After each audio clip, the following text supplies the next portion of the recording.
numbers of the people on exhibit DD5 annexure. A call was placed to accused number 5's mother by some idiot spewing vitriol and idiocy, my lord. So we've discussed that with the state to say that in such a situation, we think that, especially for my client, but it will be on a case-by-case basis, that some of the names are sensitive. Therefore, if we refer to cell phone numbers, we should refer to the last 4 digits. And should we want to refer to a particular name in annexure DD5, then we can mention only the index, because we, in front of court, together with the court, have got the name next to that index, as the court pleases, my lord. So the evidence must be known, in other words? My lord, we've been mentioning some of the numbers already with the last 4 digits. Fine, I understand with the numbers. Yes. What about the names? My lord, if I refer, say, for example, in exhibit, annexure of exhibit DD5, and I say index number 1, the name is Ramasepele'S. As in court, we know index number 1 refers to Ramasepele'S. No, I don't think I will allow that. Because I'll be accused, again, of not doing it correctly. So the evidence that's heard in court, it must be heard in court. If there's somebody eavesdropping or listening in Zola or whatever, it's not the court's problem. I do understand, my lord, but I was just raising the security concern around that issue. As the court pleases, my lord, then we'll abide by the court's decision. Yes, sir. Yes, court please, my lord. So sorry, I was speaking in respect of accused number 2, not number fine. 5, as the court pleases. Yes, Mr. Yes, please, my lord. Yesterday we were about to touch base with exhibit JJ8.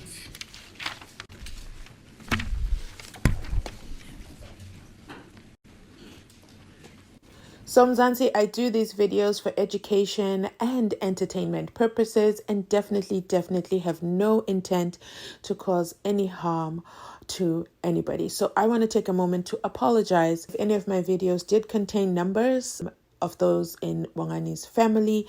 Moving forward, I am going to edit those numbers out the same way I edit out the interpreter. So I take full ownership of that, and I want to apologize to my community for that and not paying attention to detail and the risk of resharing those numbers. I started to get comments where people started to mention that Bongani Ntanzi'S mother was being called because her number was read out in court yesterday by Pinky. And, you know, that is absolutely devastating. I remember when they read out Luisani Ndwandwe's number, the very first time they read out the full number. And I remember in those videos saying, I don't think that was a good idea. I'm not sure if I said it out loud or if I thought about it, that people are going to call that number. And you know how everybody, or some people rather, are very passionate with speaking their minds, and I see it sometimes in my comment section. Like I said, I've had to remove some overly passionate people from my comment section. So anyway, the point of this segment is I just want to apologize about my part, and I truly hope that everything is under control.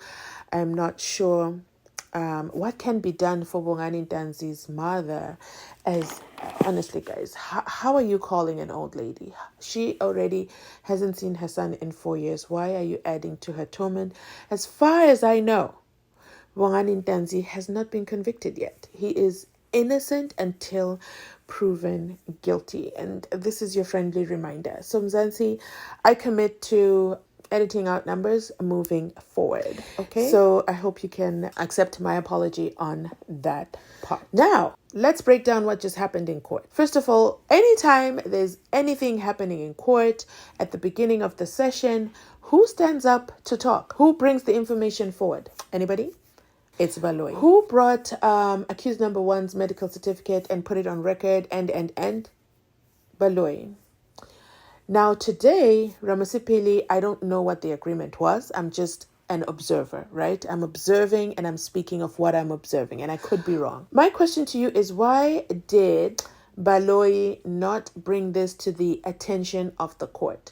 We heard Ramasepele say, hey, we discussed this with the state and we have reached a resolution, an agreement that, hey, we read out the last 4 numbers, and then from there, we go ahead and when it comes to the names, we use the annexure. So if it's annexure 1 and it says the phone number belongs to Ramasepele, in court, the witness will just say for example, now it's Pinky. So Pinky will just say, yeah, so annexure position number 1 is for phone number ending in 12345. Okay. And I thought that was very honorable, okay, respectful, strategic on Ramasepele'S part that he brought it up. I think, though, it would have been more effective. I can't believe I'm about to say this. Had Baloyi said it. I mean, it's a fact. Well, at least that's what it looks like from my end of the screen. That whatever Baloyi says, Baloyi goes. Now, Ramasepele came forward with a suggestion to Judge Ratha. I'm not sure if I can label it as a suggestion or if Judge Ratha heard it as he's being told what to do in his courthouse. And Judge Ratha said, oh my God, no. I don't care.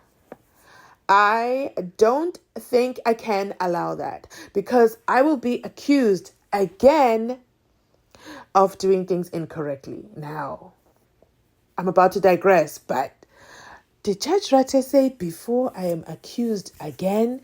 Accused by who? Is he talking about the colluding portion or is he talking about, Judge President? Is something going on in the background? Let me know in the comment section, what do you think he was referring to? Excuse me, when he said accused again. So Mzansi, he literally said no. So the evidence that's heard in court must be heard in court. If there is somebody eavesdropping or listening in Zola or wherever, it's not the court's problem. What? Like, that is so overly concerning, disheartening, if anything. I mean, I don't think that Ramasepele would have brought this up unless there was an issue, unless Bongani Ntanzi'S mother is really under threat. I hope she's recorded those calls. And I truly hope she is going to receive assistance with regard to that. I want to thank the guys who brought this to my attention as well in the comment section. This was before Ramasepele this was before court was in session today. There were comments on my previous video. So I want to thank the guys who alerted us in the comment section regarding that. I did get to check out accused number 4. Yeah, accused number 4's Facebook page. And there's also another podcast that was mentioned. I mean, this is how... And it says Bongani Ntanzi. Oh no, Bongani Masugu's podcast. So you know what is ironic about YouTube? YouTube is such a large platform. Okay, so I have to look up that podcast as well. There's just so many other channels that this is interesting. So I'm going to also look out that video. If I find it, I'm going to link it here. So you guys please go watch Bongani Masugu's podcast where he talks about that. So thanks again to those who mentioned it in the comment section. This is us being a community and, looking out for one another. So thank you for bringing that to my attention. Whew. Now, I'm just still shocked. Honestly, I am still shocked. And so you know what? I also got this comment. It says, I am beyond shocked that the judge just said... I'm beyond shocked what the judge said about this issue. Oh, okay. So I think this person watched my video after Judge Ratha said, no, I don't care. Okay. So I think that's the connection I'm making. And the comment says, let me read it again. I am beyond shocked what the judge just said about this issue. Let's not forget why we don't get to see the witnesses. Exactly. We don't have a physical, we know the witnesses by name. We know where they studied. We know their matriculation, or if they did or didn't, but we actually don't know what they look like. Okay. Unless of course it's Kelly Khumalo and the Khumalo who are already public figures. But in all essence, we truly don't know what they look like. And then the comment goes on to say, why we didn't know about Zuma until he was on the witness stand. Woo. Family and friends, unless they are said to be plotting with the accused, are not party to this trial and therefore should be protected if they are part of the evidence. They should all sue the state. I agree with this comment. I agree with the statement. And maybe even the court, especially after what the judge said.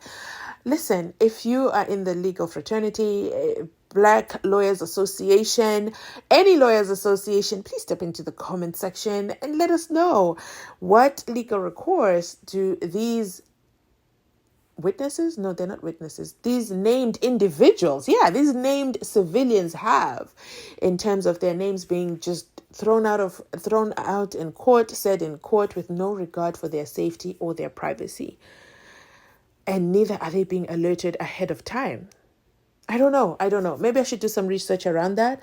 And also, they should sue the state and maybe even the court, especially after what the judge said. Are there no lawyers that want to shine and represent? Oh, that's so funny that I just spoke about the BLA. Yeah, are there no lawyers who can stand up for these guys? I'm actually going to DM one lawyer. Okay, I'm going to DM one lawyer. I don't want to mention names in here without their permission. So I'm going to DM that lawyer. I'm going to get more information. So stay tuned for a follow-up video if I get more details. Okay, then the comment ends off by saying, here in America, heads would be turning right now. And speaking of America, it made me think of the Super Bowl. I don't know if you guys watch the Super Bowl, but the Super Bowl is a very, very, very, very huge annual game. I think I can call it that. A very huge annual game where a lot of advertisers, a lot of marketing happened. I think last year was Rihanna, where she did this amazing show. This year was Asha. Again, another amazing performance. The year before that was the Snoop Dogg's and the Jay-Z's and that was I think that one was the best all-time performance. But I digress. The point I'm trying to get to, previously to that, there was Janet Jackson. And what did Janet Jackson do? This is where millions upon millions upon millions of people are watching live the performance, right? They're watching it live worldwide. And Janet Jackson went up and did her performance. And I think it was with Justin Timberlake. Correct me if I'm wrong. You know, my pop culture knowledge is very limited. Okay, so I think it was Justin Timberlake, and they did a performance and he pulled off part of her clothing and her breast was exposed. And that caused a whole lot of ruckus and outroar. And it was a lot. And I think the Super Bowl was fined by the TV channels. This is in America, okay? And what happened is, from then on, any live event, and I could be wrong, but I think this is what happened. Any live event is delayed by maybe, 15 seconds or 10 seconds. So someone is listening ahead or seeing ahead. And then should that have happened where Janet Jackson's whole breast was exposed, they would have, because it's delayed to the public, they would have then cut it out, okay, and then continued on. There's the other part where Will Smith, I think clapped Chris Rock. I think that as well causes the delay, or the delay hadn't been in effect. I think there's a delay. I could be confused. So anyway, the point I am trying to make, my goodness, I digress. The point I am trying to make is that I think that this is something South African mainstream media, okay? We're just YouTubers right here. But I think South African mainstream media can also delay, okay? They can also delay and add or mute, beep, when it's the numbers being mentioned or when it is the names being mentioned. I think as the public, we will still understand without hearing names. I think it will still make sense. And then at the same time, the court itself can hear whatever they need to hear out loud into the record, blah, blah, blah. Let me know your thoughts on that. Make sure you tag SABC. Let them know that, this is a great idea. They can delay. I don't know. Or maybe we need to write a letter. I can't believe I'm about to say this. Maybe we need to write a letter to the newly inaugurated president and take an example from Usandi Kumalo when she wrote a letter to President Cyril Ramaphosa. Okay? Let me know as well your thoughts. Maybe I don't know. Is this a petition-worthy thing? The petition people that do the petitions. I think that, myself included, I would not like my name read out loud in a public court with my phone number included. And in some instances, if I'm not mistaken, they are mentioning the address. And yesterday, did she not mention an employee's number? You know what? Now that I really think about it, a lot of privacy is being breached. But this is the court of public opinion. Let me know, those who are in the legal field or in the legal realm, what really is Judge within his right? Is Judge Ratha within his rights to say no? This is not what we're going to do. What are the rights of civilians? What are the rights of the court, the witnesses, the accused, their families, and so on, and. Okay, so let me end this video here, but I look forward to hearing more from you, and I'll be back again with another commentary on today. Okay. Nathi abanye abantu ebapho kuhle akekho umuntu ozalela ukuthi angazuzi ngengane yakhe. Nathi sibheke okuthile ngomzakhulelwa njengoba ngangithi umzakhulelwa